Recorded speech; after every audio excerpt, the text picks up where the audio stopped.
Let's learn how to cancel a reservation on OpenTable.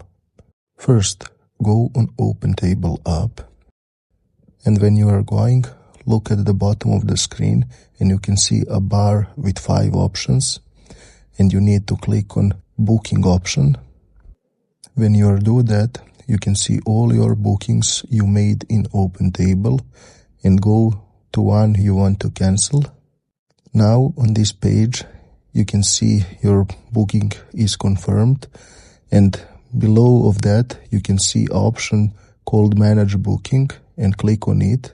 That will open a little pop-up menu where you can modify your booking and cancel booking, and you need to click on Cancel Booking. That is the first way to cancel your reservation. But if you don't have this option, go out and scroll all the way down to see option Cancel Booking and click on it to cancel it. Now confirm you want to cancel a booking, and that's it. Thanks for watching. See you in the next video.